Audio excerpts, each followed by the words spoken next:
Dengue পরিস্থিতির আরও তথ্য জানাতে চট্টগ্রাম থেকে যোগ দিয়েছেন সহকর্মী আহসান রিটন। চট্টগ্রামে এ মাসে ডেঙ্গুর প্রকোপ প্রায় দ্বিগুণ বেড়ে গেছে। এর কারণ আসলে কি, আর পরিস্থিতি নিয়ন্ত্রণে চিকিৎসকরা কি পরামর্শ দিচ্ছেন বা প্রশাসনিক কি উদ্যোগ নেওয়া হচ্ছে? বান্ডেল থাকলে প্রতি সেনমানিতে টাকা বাঁচবে। বিকাশ সেনমানি বান্ডেল কিনে জিতুন প্রতি লেনদেনে। দেখুন, আমরা আসলে প্রতিবেদনে যেমনটি শুনছিলাম যে গত মাসের তুলনায় এই মাসে আসলে গড়ে প্রতিদিন রোগের সংখ্যা বেড়েছে এবং রোগের যে ধরন সেটি আসলে কিছুটা চেঞ্জ হচ্ছে বলে আমরা জানতে পেরেছি। আপনি জানতে চেয়েছিলেন আসলে কেন ডেঙ্গুর বাড়ছে, সেটির একটি উৎকৃষ্ট প্রমাণ হচ্ছে আপনি জানেন যে আসলে চিকিৎসকরা সবসময় বলে আসছে যায় যেহেতু এখন ডেঙ্গুর মৌসুম সঙ্গত কারণে সবাইকে আসলে মাস্ক ব্যবহার সহ অন্যান্য যে সমস্ত সতর্কতা অবলম্বন করার সেগুলো করার একটি পরামর্শ দিয়েছিল। আমরা দেখছি আসলে মানুষের মধ্যে যে সচেতনতা দরকার সেটি আসলে নেই বললেই চলে। আমরা দেখেছি চট্টগ্রামের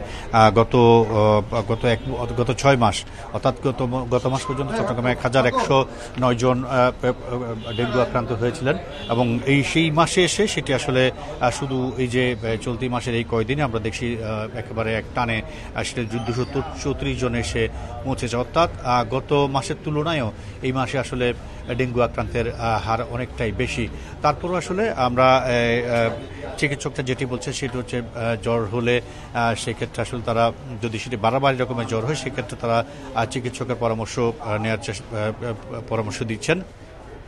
পাশাপাশি তারা মাল্টা এবং লেবু জাতীয় খাবার খাওয়ার পরামর্শ দিচ্ছেন। আমরা দেখছি যে গত 6 মাসে চট্টগ্রামে আসলে এই পর্যন্ত 14 জনের মৃত্যু হয়েছে ডেঙ্গু আক্রান্ত হয়ে, কিন্তু চিকুনগুনিয়ায় যদিও এখনো পর্যন্ত কেউ মারা যায়নি, কিন্তু সেটির আক্রান্তের যে হার আমরা শুরুতে একেবারে বছরের শুরুতে যেটি দেখেছিলাম সেটি হচ্ছে 1-2 জন করে চট্টগ্রাম মেডিকেল কলেজ হাসপাতাল এবং অন্যান্য হাসপাতালগুলোতে ভর্তি হচ্ছিলেন চিকুনগুনিয়া আক্রান্ত হয়ে, এবং আমরা দেখছি গত এই কয়েক মাসে এটির সংখ্যা দাঁড়িয়েছে 1044 জনে এবং শুধুমাত্র চলতি মাস অর্থাৎ আগস্ট মাসের আজকে পর্যন্ত 778 জন ভর্তি হয়েছে। সঙ্গত কারণেই এটি একটি আতঙ্কের কারণ হয়ে দাঁড়িয়েছে। আমরা আসলে চিকিৎসকদের সাথে কথা বলছি, তারা বলছেন আসলে মানুষ যদি সচেতন না হয় এবং যদি কেউ জ্বরে আক্রান্ত হয় সেই ক্ষেত্রে যদি তারা সেটিকে আমলে না নেয় অর্থাৎ নিজের মতো করে যদি সে চিকিৎসা করে ঘরে বসে থাকে তাহলে হয়তো চিকুনগুনিয়া হয়েছে নাকি ডেঙ্গু হয়েছে সে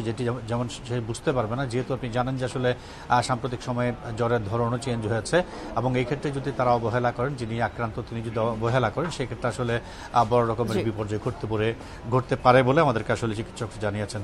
তো এই ক্ষেত্রে সবসময় যেটি বলা হচ্ছে সেটি হচ্ছে পুষ্টিকর খাবার খেতে হবে এবং টক জাতীয় খাবার খেতে হবে, পাশাপাশি যেটুকু সতর্কতা অবলম্বন করার দরকার সেটি যদি করা হয়ে থাকে তাহলে এই যে ডেঙ্গু এবং চিকুনগুনিয়ার আক্রান্তের হার বাড়ছে সেটিকে অনেকাংশেই কমিয়ে আনা যাবে। চট্টগ্রাম থেকে ডেঙ্গু পরিস্থিতির সবশেষ নিয়ে জানাচ্ছিলেন আমাদের সহকর্মী আহসান রিটন।